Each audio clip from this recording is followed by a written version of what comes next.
we hear, we either accept or reject, or we translate what we hear according to our knowledge, our background,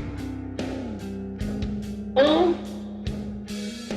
we compare what is being said to what is already known, or we oppose one idea by another.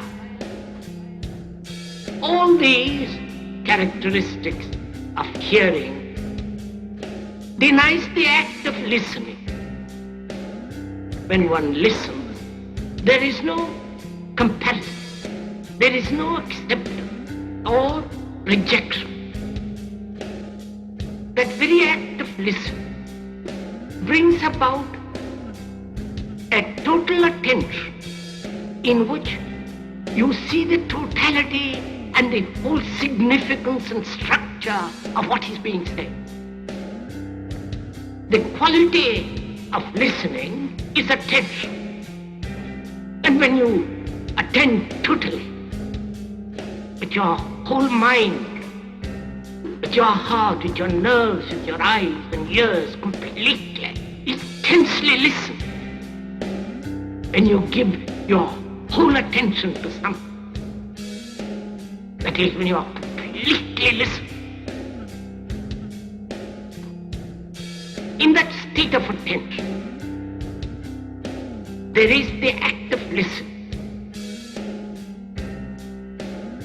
And that act of listening puts away anything that is not true. You listen to the totality of the thing. When you attend, there is no borders of inattention. And that act of listening is really a miracle. Perhaps it's the greatest miracle. When one can listen totally, without any defense, without any barrier. Then one can look. Then one can listen. Look, sir, if I want to understand what you are saying,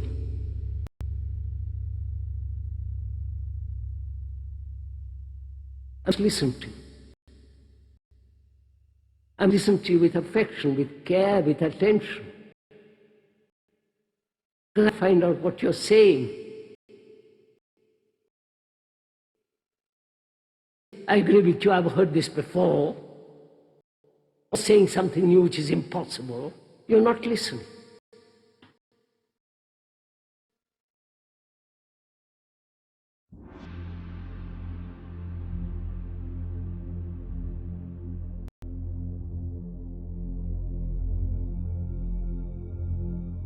One of the most intriguing discoveries in modern science is the fact that there is nothing in this world that even approaches what might be called truly solid.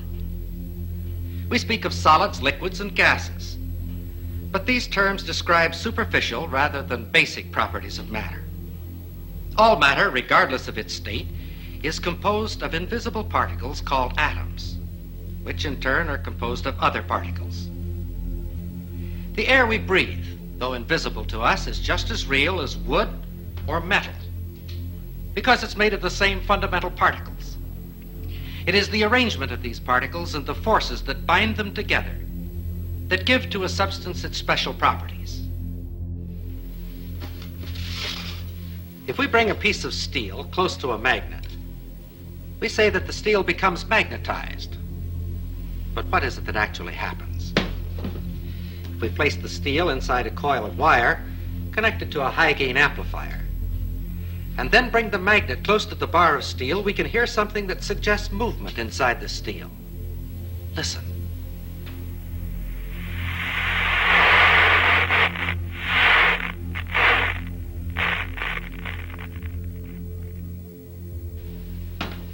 We think of a piece of steel as being solid, and according to our definition, it is a solid.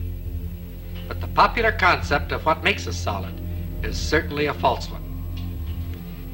This piece of steel and any so-called solid substance on this earth is almost entirely empty space. If we could eliminate the empty space in this piece of steel, all that would remain would be a tiny bit of matter, so small as to be invisible even with a high-power microscope. This concept of almost unlimited empty space within matter is comparatively new, but it is the very cornerstone of our knowledge in this atomic age. Atoms are not solid. Instead, they are tiny solar systems composed of infinitely small particles revolving at tremendous speeds and bound together by enormous forces. And like our solar system, atoms are almost entirely empty space. For the moment, let's forget the forces within the atom. Thinking only of the particles and the empty space around them, science knows no reason why I couldn't take this so-called solid steel bottle and just throw it right on through that wall. Except this, we've tried it and it hasn't worked. If I were to attempt to run through that wall right now, all I'd get for my trouble would be a good-sized lump on the head. But that which would prevent my body passing through the wall would not be a collision of particles, but rather a collision of forces, the same forces that make an atom bomb.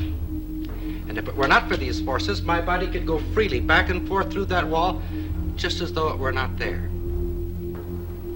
It is within the realm of scientific possibility that there could be two worlds coexistent, occupying the same part of space at the same moment of time, each world just as real as the other, with its mountains, valleys, rivers, trees, and people.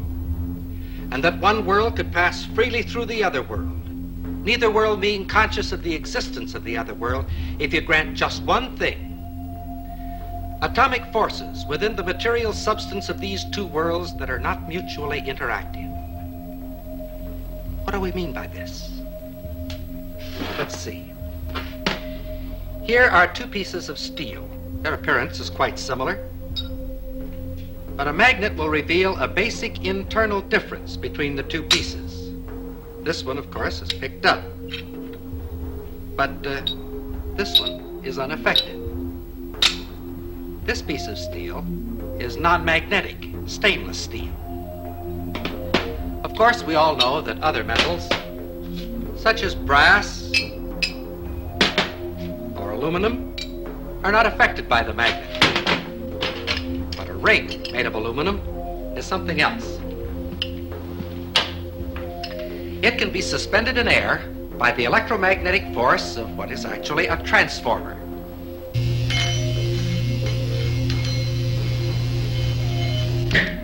The ring being in effect a one-turn shorted secondary. A smaller ring will react even more violently.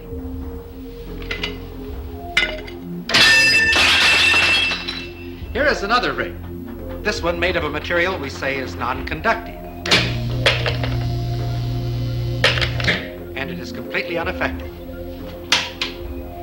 Here is another example. Several thousand watts of power were involved in that spark. If we replace the spark gap with a copper coil, the same power now flows through the coil. It's invisible, has no effect on many substances, but it can generate a lot of heat. Wood, paper, things that we think of as being quite inflammable are not affected at all. However, a piece of steel wool bursts into flame instantly.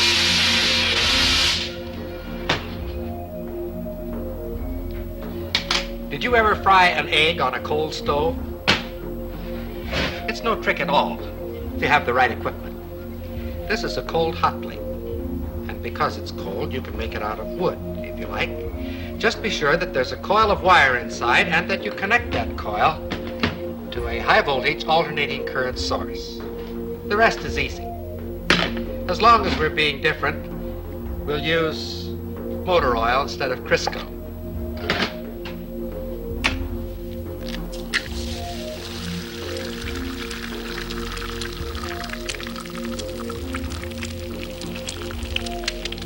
The egg fries very quickly, but the stove remains perfectly cold. In fact, if you wish, just to keep it handy, you can fry your egg on the morning newspaper. With a gadget like this, you can get up in the morning, sit on the stove, read the morning newspaper, and fry the eggs in your lap. Another example of the fact that physical forces can be quite selective in their effect. All of the examples which we have cited thus far have been in the physical realm, and of course have been limited by that fact. We can, however, cite examples that transcend the purely physical and clearly demonstrate the reality of these two worlds.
The quantum unit, if you like, the real basics of the universe, quantum physics thinks are a quark. Okay? Right. A quark, a single unit, a single nothing. A quark is made up of two units which vibrate. Yes. Okay, think of our light and our sound that we were talking about earlier on. Okay, because they vibrate, they are pure energy, pure frequency. Right. But they give the impression of being matter by creating the vibration which creates a physical response. As you know, Mother Nature uses all kinds of mathematical languages. That when we go to understand physical phenomena, we generally find that there's some sort of mathematical underpinning to whatever the phenomena is. You know, like the Fibonacci sequence? That's like that series you find in nature? Like the face of a sunflower? Wherever the spirals. You see this math everywhere. Encoded data. How do you end up in a universe like that? Why should the world behave according to mathematical laws?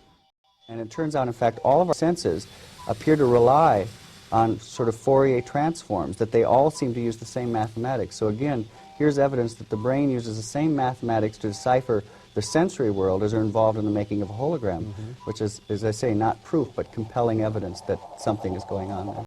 Not only that it becomes easier to describe with mathematics, as you go deeper and deeper into reality, mathematics becomes the only way to describe reality.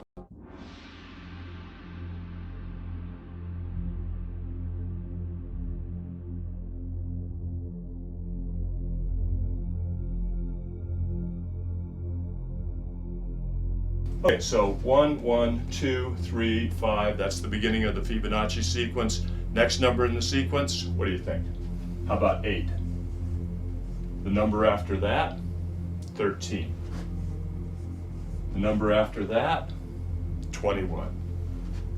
So if you're getting those right along with me, then you've recognized the pattern that I wrote with the first few numbers in the Fibonacci sequence, which is this. It starts with a 1, the next number is a 1, then after that, to get the next number, you'll always add the two numbers that came before that. So 1 and 1 is 2, 1 and 2 is 3, 2 and 3 is 5, 3 and 5 is 8, so on and so forth. So that's recognizing the pattern that exists in the Fibonacci sequence. So it turns out that this sequence of numbers has all kinds of applications. It describes all kinds of things in the world that we see around us. There's a conspiracy to hide this information that DNA is a Fibonacci, is an exemplification of this number called, or entity ratio sequence called the golden ratio, the ratio that proves the existence of intelligent design, or the reality of intelligent design of the cosmos. I mean, if you go to the golden ratio site for Wikipedia.2 on the same theme. They don't mention any of this stuff in nature that we're going to talk about here, that we talked about on the show 2 days ago, and that we're talking about here. They talk about how it's found in architecture and math and all this kind of stuff. They don't discuss it how it's found in the measurements of the human arm. Why not? It's just, I mean, well, I think I'm making, that's the point here. I think that just made sense to me, thinking this through as I say it to you. It has to be a conspiracy. How could all of this be overlooked, and how could Wikipedia leave it out? It can't be. There has to be somehow that big money has pushed their influence somehow, and they've had a drive to keep this covered up or something. These can't all be coincidences, and since they're doing that with everything else, it has to be the case that there's some movement to keep this stifled. I mean, why isn't? Here's another piece to add to this. Why isn't this in our education system? We learn all this junk geometry, pea-brain stuff when you take geometry in high school, and they don't teach you about any of this, the golden ratio everywhere in nature.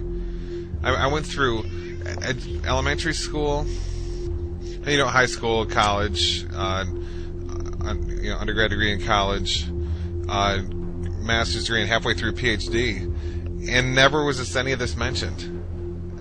And we know who controls the universities, the big money behind it, all the way up to the Illuminati Nephilim controllers. So this can't be. This is planned, okay? And you just wonder. It's got to. I mean, I'm almost concluding here in my mind this Davidson College site showing up #1 in Google all the time and first page, and Wikipedia having these strange measurements which don't correlate with all kinds of these examples from academic sites I'm finding. I'm putting them all, pictures of the screenshots in the newsletter. It's got to be a conspiracy. I mean, we could keep going compiling the evidence; it would just all lead to it. So, and if we could keep compiling evidence of it being a conspiracy, I mean, everything points towards it. I'm just throwing ideas off the top of my head. These strange sites show up at the top. Wikipedia is wrong. It's covered up completely in the best-selling books about the golden ratio, which come from wealthy university professors. It's the universities and the government-controlled education system absolutely covers it up. You see how, I mean, everything's falling in the same direction. So when everything, all these conclusions point to the same direction, that it's covered up and hidden.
this is pretty powerful stuff that we're going over. I mean, there's no anthropologist or biologist on the planet who can explain this one. How the sunflower evolved a bunch of spirals in it. It's seed pod design, and how those spirals exactly lead to a golden ratio Fibonacci series numbers. Unbelievable. Okay, this is it. There's no question. I mean, we've all been lied to all through our undergraduate college degrees and our elementary schools and on our TVs just by them not discussing all this. I mean, you know how many examples I have here? There's so many, and they're all this powerful. Okay? And all this was hidden from us while we were in our schools learning about, what were we learning about? Plate tectonics theory. I mean, it's pretty sad case. And when it's so obviously everywhere in nature, it has to be a conspiracy in the satanic New World Order Illuminati system we live in. I guess they don't want you to know this stuff, because you might realize that this reality you live in is charged with Yahweh. The architect's fingerprint is absolutely everywhere, and it's in you. You are a piece of that fingerprint. And hey, you might realize that your consciousness is also, and that there's no joke in saying you're created in God's image, and you can therefore take part in the power and creation of the intelligent designer.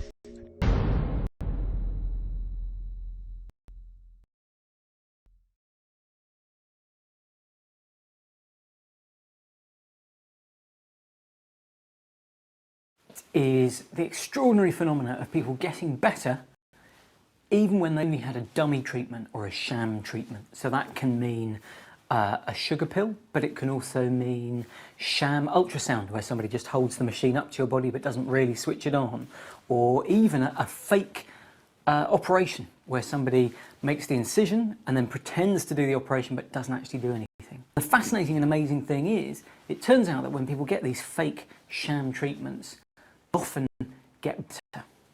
What's interesting about the placebo effect is it shows the amazing power of the mind over the body. When it comes to the origin of life, there are only two possibilities: creation or spontaneous generation. There is no third way. Spontaneous generation was disproved 100 years ago, but that leads us to only one other conclusion, that of supernatural creation.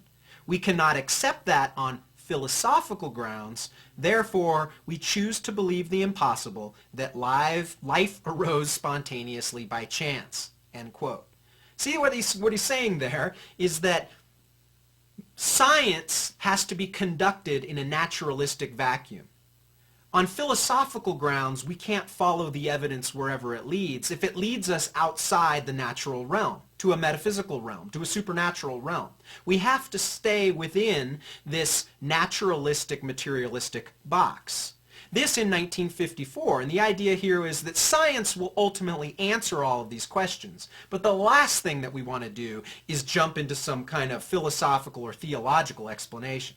It's interesting that 30 years later, in 1984, the late George Wald again gave us another quote. This was called Life and Mind in the Universe, and he actually was speaking at the Quantum Biology Symposium. And here's what he said 30 years after the quote I just read you. "It has occurred to me lately, I must confess, with some shock at first to my scientific sensibilities, that both questions, meaning the origin of consciousness in humans and of life from non-living matter, might be brought into some degree of congruence. This is with the assumption that mind, rather than emerging as a late outgrowth in the evolution of life, has existed always as the matrix, the source and condition of physical reality. The stuff of which physical reality is composed is mind stuff. It is mind that has composed a physical universe that breeds life and so eventually evolves creatures that know and create science, art, and technology-making animals. In them, the universe begins to know itself." This again was 1984 by the late George Wald, an agnostic and materialist naturalist. But do you see where he's going there? He brings in a notion of mind. He says, as I studied these 30 years, these 3 decades since his previous statement, How does matter become mind? It doesn't. Mind must bring forth matter. You see, matter has never brought forth consciousness or rationality or mind. Information. See, now we know with the simple cell, so-called, or DNA, that this is information code. Information theory would say that this type of code, this type of ordered sequence, this type of information can only be a product of mind, of intelligence. There is no other alternative. So what is George Wald saying here, even though it shocks his scientific sensibilities? It's that in all areas of study, mind must bring forth information, matter, etc. Matter never brings forth mind. Think about that.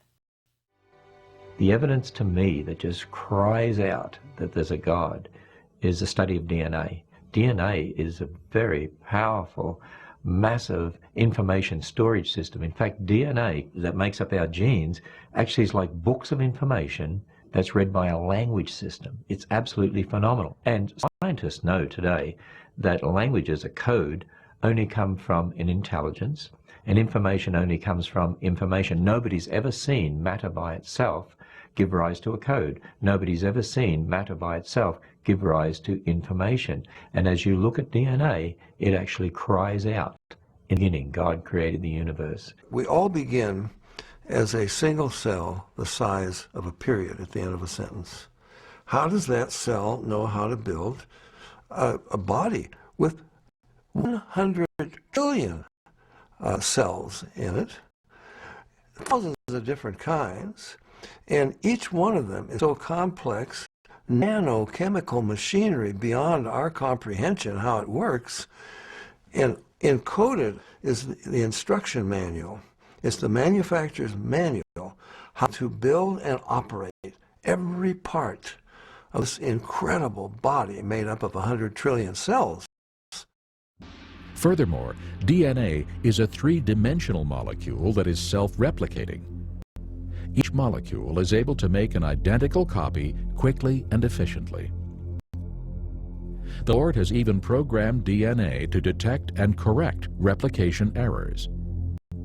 These sophisticated capabilities far exceed man's means. God has created the DNA molecule in such a way that it is self-correcting. There are special proteins called enzymes that go up and down the DNA molecule looking for and making repairs on a minute-by-minute, second-by-second basis. God created us with a DNA code that actually has what we call editase or editorial type enzymes. Just as an editor reads a newspaper or a book looking for mistakes, so God has created special enzymes that go up and down our DNA molecule, repairing the mistakes in ways that are unbelievably complex. Our DNA has information in it, and there is a whole field of scientific study called information science, which studies how information originates, how it's transmitted, and so on. And one of the laws of information science says that information never originates by itself in matter, never spontaneously comes about. Anytime we trace the copying of information back to its source, it always comes back to a mind. And since we have creative information in DNA, that tells me that DNA comes from intelligence. It's not something that could possibly come about through millions of years of mutations and natural selection. Nobody knows. Go to the university and go ask your physicists, go ask your chemists, go ask them and say this. Say, how do these crazy things called quantum particles, which act so strangely, compose the next stage up the chain? How do they compose an atom? And then ask, how does an atom compose a molecule? And how does a molecule compose a chemical? And they're going to say, we don't have any idea. Now they'll probably get out their tinker toys and draw you or sculpt you a picture of an atom and say, this is how the atom is structured, and it gives rise to the molecule, and some molecule in question. And you say, no, Professor, how does one compose the other? I didn't ask you to show me a representation that you think is true about the one, and then just about the atom, and then just say, oh, it composes the next stage up, the molecule. You say, Professor, I want you to show me how it works. Tell me what is involved. Guide me through the process.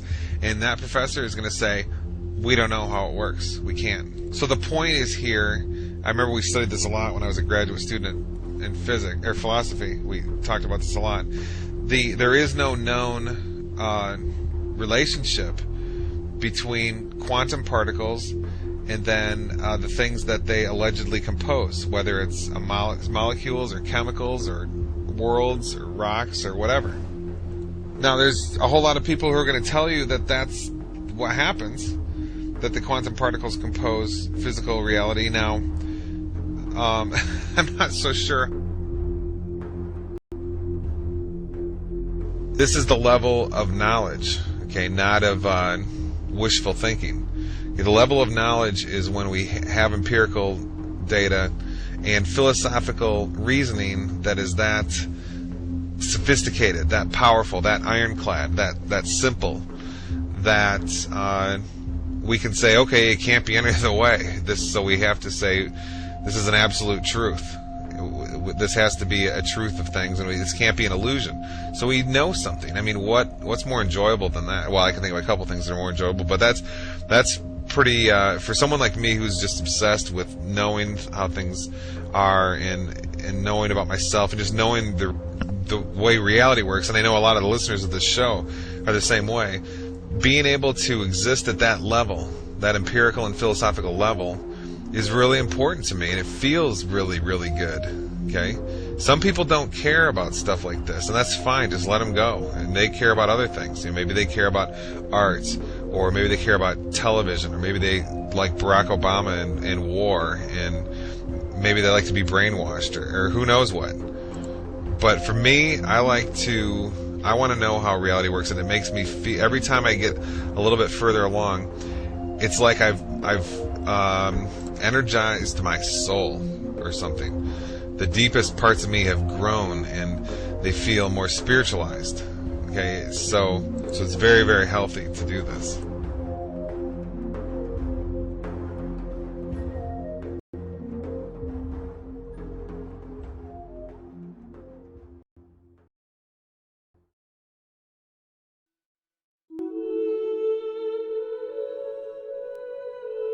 And did you believe in God? Oh, yes. Do you now believe in God? Now? Difficult to answer. I know. I don't need to believe. I know.